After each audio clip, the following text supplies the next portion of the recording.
What if I told you that the most beautiful palace in the world, Versailles, was also a hunting ground?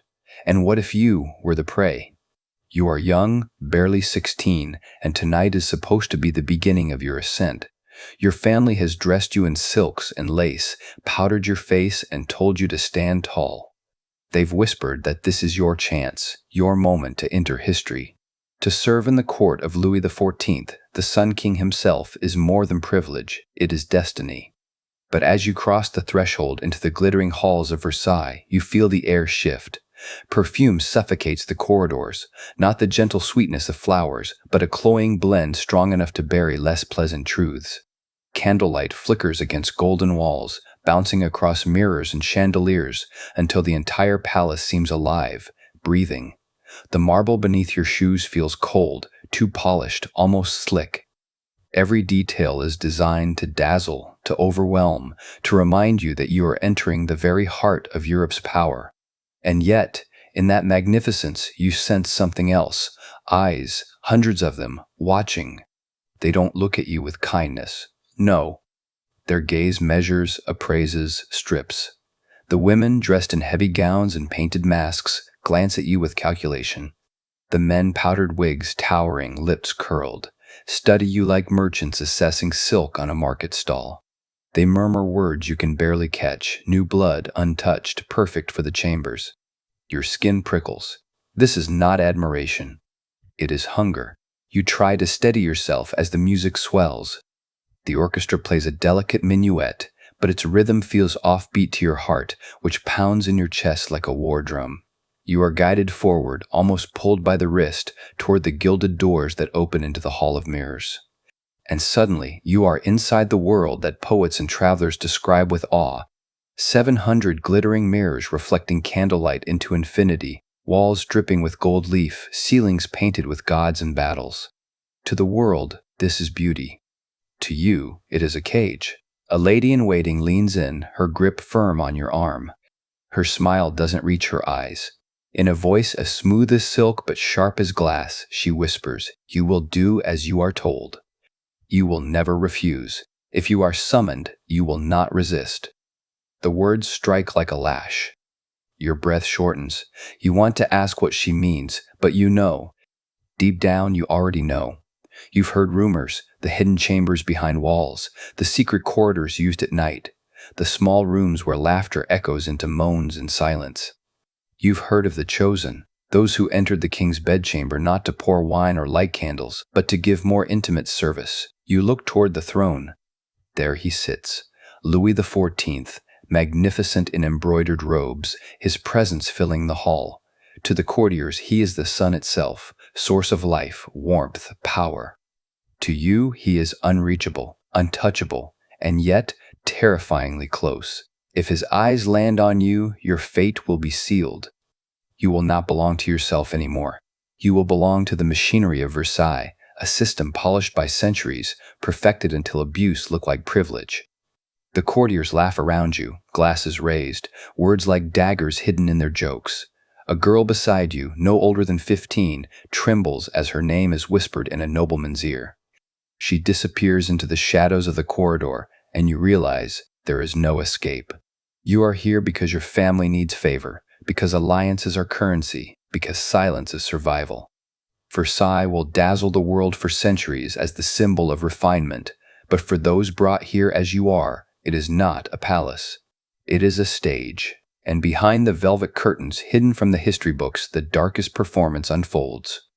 And what you are about to witness is only the beginning. Before we peel back the velvet curtains of Versailles to expose its shadows, we must first acknowledge what the world saw in its light. For centuries, the French royal court was not merely a center of politics, it was the heartbeat of civilization, the yardstick by which refinement and culture were measured. To understand the darkness that followed, we must first see the brilliance that dazzled Europe. Versailles, the masterpiece of Louis XIV, stood as the embodiment of absolute monarchy. Completed in stages throughout the late 7th century, the palace stretched across 67,000 square meters, boasting 700 rooms, more than 2,000 windows, and gardens that rolled outward for miles. Its construction employed over 30,000 workers, at times consuming nearly 10% of France's annual budget. Yet the investment was deliberate. Versailles was not only a residence, it was a symbol, a message carved in marble and gilded in gold that declared France's supremacy. Contemporary accounts from foreign ambassadors described their awe upon entering the palace. Mirrors reflected candlelight into infinity, sculptures of gods and kings lined the halls, and the gardens designed by André Le Notre were so vast and symmetrical that they became a visual metaphor for the order and balance Louis XIV demanded. Visitors wrote that Versailles was a place where nature itself bowed to human will. In an age when other European monarchies struggled for legitimacy, Versailles made monarchy appear divine. Under Louis XIV and the Bourbon dynasty, France did not merely wield political power, it shaped culture. Literature flourished with playwrights like Molière and Racine, who filled the royal theaters with works that remain celebrated today. The fables of La Fontaine blended wit with moral insight, teaching lessons that resonated across borders. Philosophy expanded under thinkers like Descartes, whose cogito, ergo sum, laid the groundwork for modern rational thought, and Blaise Pascal, whose reflections on faith and reason captured Europe's intellectual struggles. Science, too, took root in this fertile soil. The Académie des Sciences, founded in 1666, catalogued the natural world with systematic precision. Mathematicians, astronomers, and engineers gathered under royal patronage, making France a hub of intellectual progress. Records show that by the 1680s, France had produced more scientific treatises than any other European kingdom, a testament to its investment in knowledge as a tool of power. Diplomacy, meanwhile, became an art form in Versailles. Louis XIV transformed the court into Europe's diplomatic theater. Ambassadors from the Ottoman Empire, Persia, and distant kingdoms were received with pomp and spectacle, their reports later confirming that Versailles set the model for royal courts worldwide. French became the lingua franca of diplomacy, replacing Latin, and it remained so for centuries. Treaties signed under French guidance reshaped borders and alliances, making the Bourbons not only rulers of France, but arbiters of European order. Even daily life in the court was meticulously orchestrated into ritual. Etiquette became its own form of governance, a system as binding as law. Every action, from handing the king his gloves to serving him his breakfast, was structured by hierarchy. The lever and coucher, the king's ceremonial rising and retiring, were attended by dozens of nobles, each competing for the honor of performing the smallest service. This ritualized proximity to the monarch was not trivial, it was currency, transforming loyalty into privilege, privilege into influence. To the outside world, this refinement was proof of France's superiority. Portraits of Louis XIV, painted in resplendent robes of state, circulated across Europe, showing a monarch who embodied divine authority. Chroniclers recorded that even rival kings imitated Versailles. Peter the Great of Russia famously modeled St. Petersburg on what he saw in France, and countless palaces across Europe, Schönbrunn in Austria, Herrenchiemsee in Bavaria, were deliberate echoes of Versailles. France had become the cultural engine of Europe, exporting its architecture, language, and fashion on an almost industrial scale. Religious symbolism further reinforced this public image. Louis XIV styled himself not just as king, but as the Sun King, a living Apollo around whom the world revolved. The chapel of Versailles became a stage for sacred ceremony, blending Catholic devotion with theatrical grandeur. To many observers, France seemed to be a land where heaven and earth touched, where monarchy was sanctified. It is little wonder, then, that Versailles dazzled visitors and historians alike. For them, this palace represented the height of human achievement, a golden age of art, philosophy, and power. It appeared as though nothing could rival the brilliance of the Bourbon dynasty. But beauty can be a mask. Behind the chandeliers and orchestras, behind the philosophy and pageantry, another system pulsed, one not of enlightenment, but of exploitation. And that system is what we now must confront. But the true horror of Versailles was never written into the gilded ceilings or painted into the frescoes. It lived in the shadows, in whispered bargains and locked chambers, in a system so polished and bureaucratic that it turned human desire into machinery. What outsiders saw as elegance was, for those within, a theater of exploitation. Sexual politics at Versailles were not accidents of passion or romantic indulgences. They were structural, deliberate, and woven into the very governance of the court. Here, sex was policy, and bodies were bureaucracy. At the center of this system stood the king. Louis XIV's reign was long 72 years, the longest of any European monarch, and during this span, sexual service was normalized as a function of court life.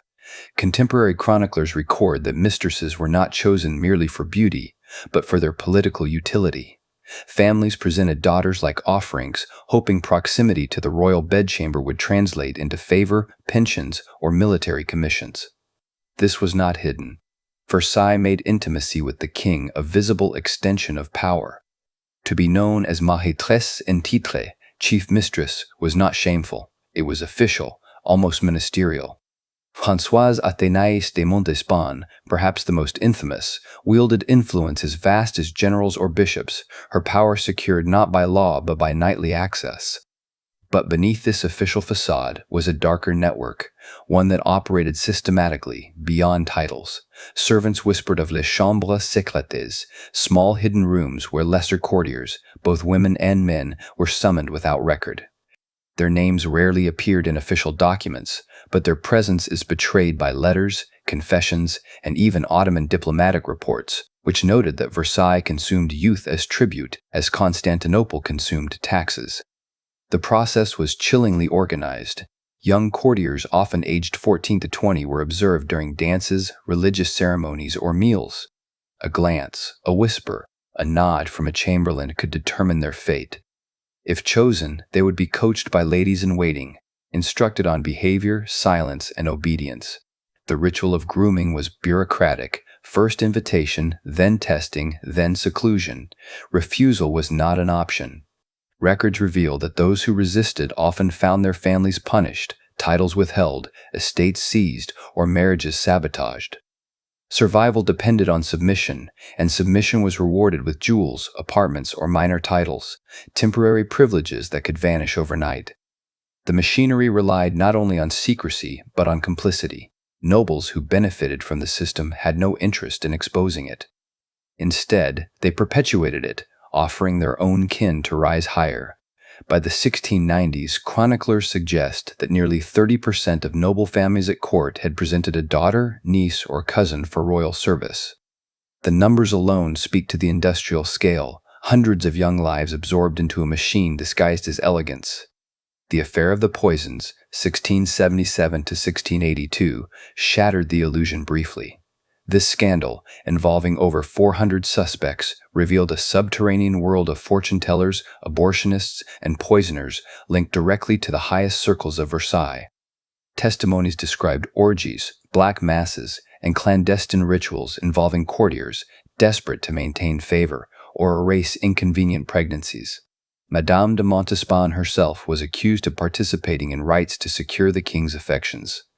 Parliamentary records from the investigation show chilling details: infants buried in secret, concoctions brewed to force miscarriages, and women discarded once their beauty faded.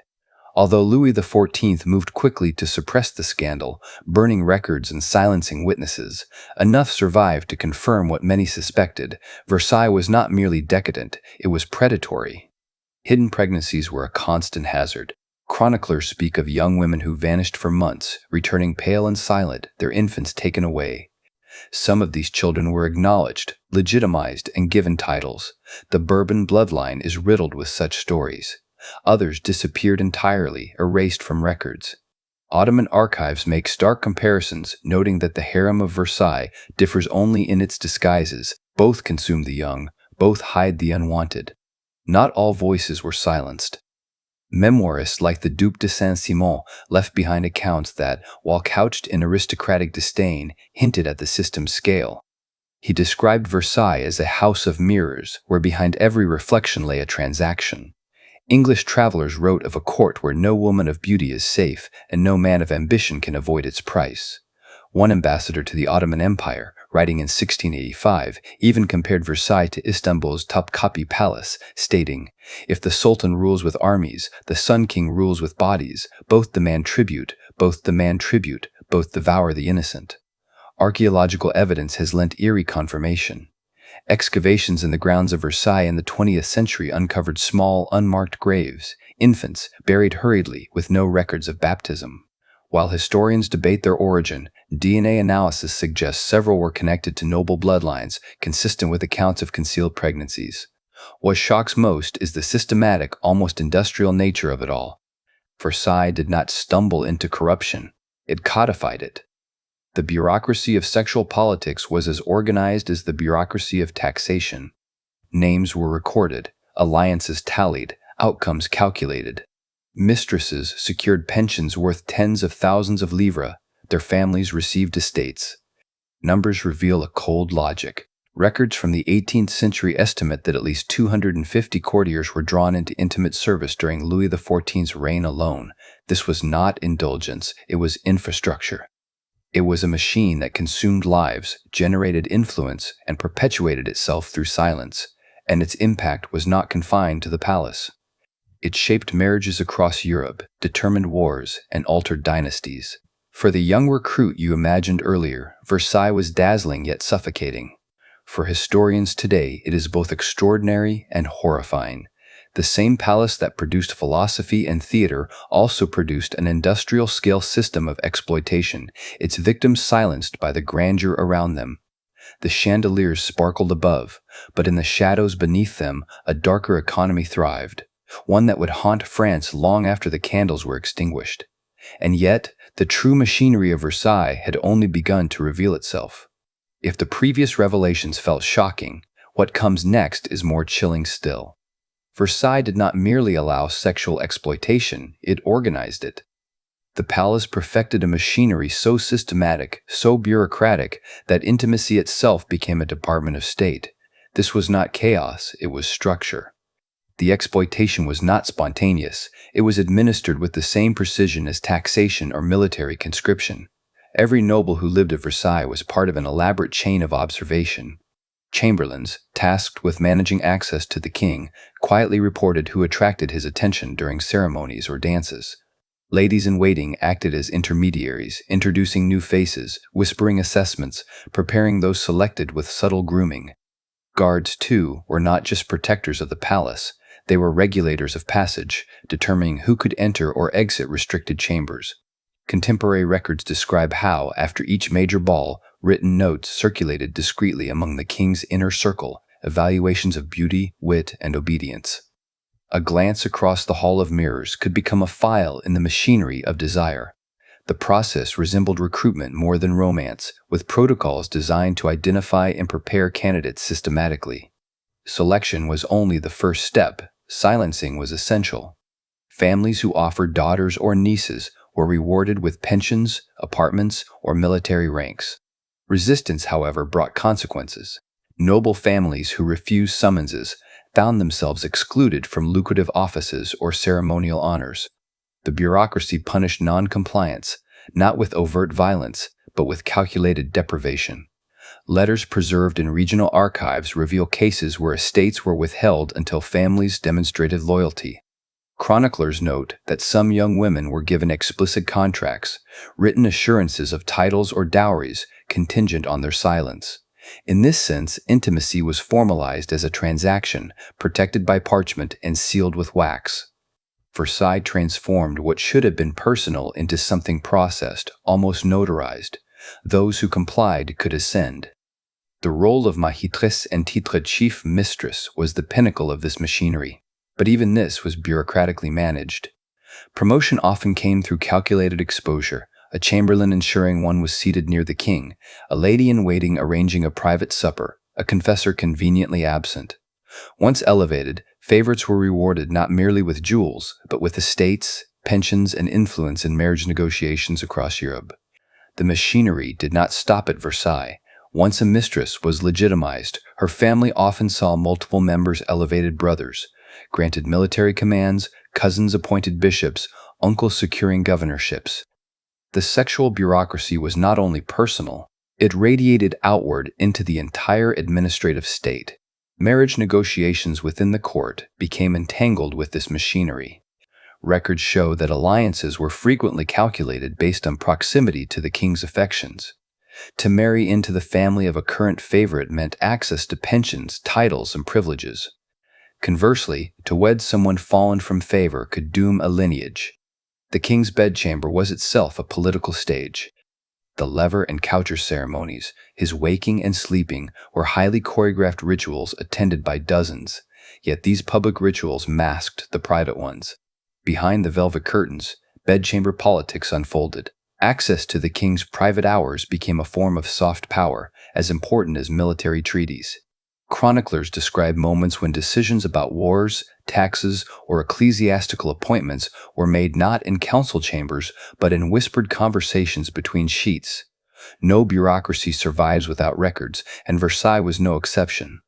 Diaries of chamberlains, registers of pensions, and letters between nobles reveal a vast network of informants and record keepers. Many of these documents, deliberately sanitized in official archives, still hint at the machinery. For instance, Ottoman envoys compared Versailles to Topkapi Palace not merely in opulence but in structure. Their reports detail how notes were passed between attendants, how lists of beauty and obedience circulated, how names were tracked as carefully as military conscripts. To them, Versailles was a harem cloaked in Catholic ritual, its secrecy hidden behind golden altars. The informant network extended beyond officials. Servants, maids, and even musicians provided intelligence, sometimes trading secrets for coin. Chroniclers record that by the 1700s, Versailles had effectively become an industrial-scale intelligence machine, its whispers more valuable than treaties. Every liaison, every silence, every refusal was observed, catalogued, and remembered. By the 18th century, Versailles had matured into what historians now call an industrial-scale sexual bureaucracy. Numbers confirm the scale. Records of pensions suggest that more than 250 courtiers received financial compensation for roles tied to intimacy between 1660 and 1715. That is more than one-third of those recorded as close attendants. The machinery was not hidden, it was normalized. The court consumed lives with an efficiency that shocks modern readers.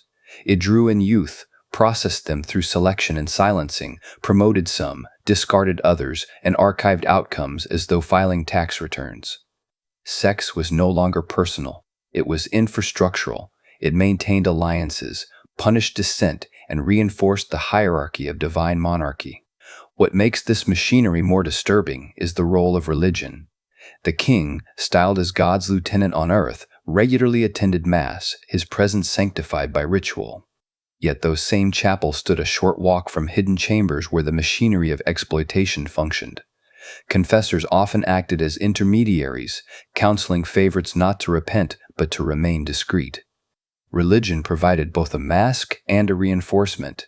It blessed the monarchy publicly while privately sanctifying its silences. The intertwining of power, religion, and secrecy created a fortress. To question the machinery was to question the king. To question the king was to question God. And so silence prevailed. Survivors disappeared into anonymity, families benefited or suffered in silence, and the palace continued its dazzling display to the world.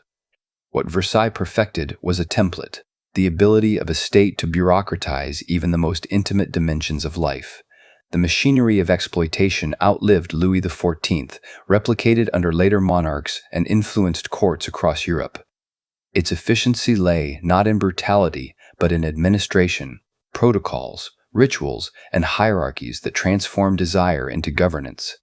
The palace dazzled visitors with gold and music, but its true engine was quieter: lists, notes, silences, and whispers. Versailles was not simply a palace of mirrors. It was an archive of exploitation maintained on an industrial scale, disguised as elegance. And in that silence, the machinery thrived. Centuries have passed since the gilded halls of Versailles echoed with whispers of selection and silence. Yet the evidence of its hidden machinery has not disappeared. It lingers in archives, in the bones unearthed by archaeologists, in the DNA of living descendants, and in the academic debates that still rage today. The palace may have been built as a monument to glory, but modern scholarship has forced us to confront its darker legacy. In the late 19th and 20th centuries, historians gained broader access to the once sealed archives of the Bourbon monarchy. Among the financial registers and court calendars, subtle patterns emerged. Pensions awarded disproportionately to young courtiers, with no official duties, dowries suddenly provided to families after months of unexplained absence, and coded notations in Chamberlain records that referred to service rendered. These details, though cloaked in euphemism, point to a bureaucracy that institutionalized intimacy. Ottoman records, long overlooked, have also proven invaluable. Envoys from Istanbul frequently reported on Versailles, drawing comparisons to the Sultan's harem. Their writings, preserved in the Topkapi archives, speak bluntly where French chroniclers remained cautious. They describe a court where youth is tribute and silence is law, a description eerily consistent with French letters written in secret but never published. These cross-cultural testimonies confirm what official French documents sought to obscure, that Versailles consumed lives systematically. Material traces deepen the case. Excavations on the palace grounds in the 20th century uncovered small, unmarked graves, infants buried hastily without baptismal records. DNA analysis conducted decades later linked several of these remains to noble lineages, suggesting hidden pregnancies and erased inheritances. Though disputed by some conservative scholars, the evidence aligns with confessions recorded during the Affair of the Poisons and corroborates the testimonies of memoirists like Saint Simon, who wrote of youths disappeared, families enriched, and the truth buried.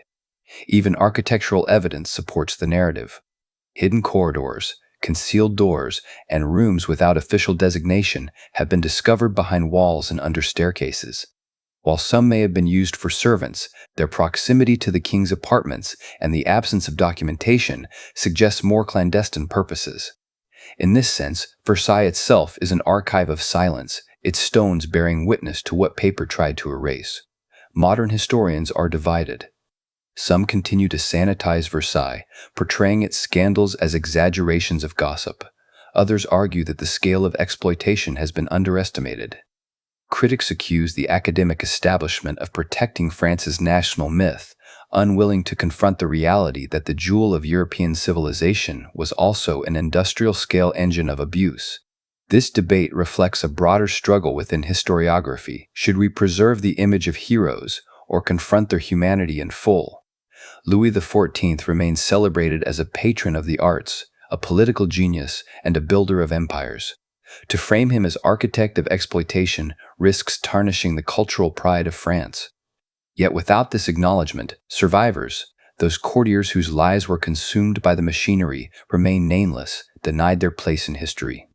Modern genealogical research has uncovered families whose origins trace not to documented marriages, but to whispered liaisons.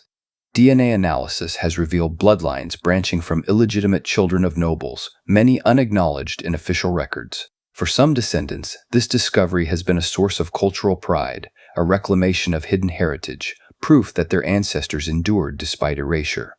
For others, it is a wound reopened. To learn that one's lineage began in coercion rather than choice forces a confrontation not only with history, but with identity. Survivor populations, those who can trace ancestry to erased pregnancies or silenced liaisons, are living reminders of the bureaucracy's human cost. Their existence challenges the sanitized narrative of Versailles as a palace of light. The impact extends beyond genealogy. Versailles' sexual bureaucracy has become a historical parallel in modern debates about systemic abuse. Religious institutions, political regimes, and even corporations have been accused of similar patterns: selection, grooming, silencing, and institutional cover-up. The machinery perfected in Versailles is not merely a relic, it is a template repeated across centuries. When survivors of modern abuse describe how institutions protected perpetrators and punished whistleblowers, the echoes of Versailles are unmistakable. The language of industrial scale, bureaucratic machinery, and systematic silencing finds disturbing continuity. Versailles teaches us that when power sanctifies itself, through religion, culture, or myth, abuse can be normalized, even celebrated. For France, the reckoning is ongoing. Museums at Versailles emphasize art, architecture, and diplomacy, but rarely address the darker history of the court's intimacy machinery. Critics argue that to truly honor history, we must tell both sides, the brilliance and the horror. To celebrate only the chandeliers without acknowledging the silences beneath them is to perpetuate the very erasure the system relied upon. The impact, therefore, is not confined to the past. It lives in the way we remember, the way we teach, the way we confront uncomfortable truths. Versailles remains a symbol of human achievement, but also a warning of what happens when bureaucracy turns people into currency, when silence becomes policy, when exploitation wears the mask of elegance. And in the archive, still, the truth waits. Not every truth about Versailles has survived. Many records were destroyed, altered, or locked away. Some documents were written in careful code, hiding what really happened. Others were removed completely, leaving only questions where answers should be. What we know comes from scattered letters, secret reports, and the rare testimonies of those brave enough to speak. But there are still gaps, entire chapters of lives erased, so the image of a perfect golden court could remain untarnished. This silence was not an accident. It was deliberate. The monarchy wanted to be remembered for music, art, and power, not for the machinery of exploitation hidden behind the mirrors. And yet, the archives that remain whisper a different story. They remind us that history is not just light and glory. It is also shadow and silence. So the challenge is simple. Are we willing to look deeper? To accept that the same palace admired by millions also concealed an industrial-scale system of abuse? History must not only be celebrated, it must be confronted. Would you dare open the archives? Would you dare see what was never meant to be found? Subscribe now, because this is only the beginning.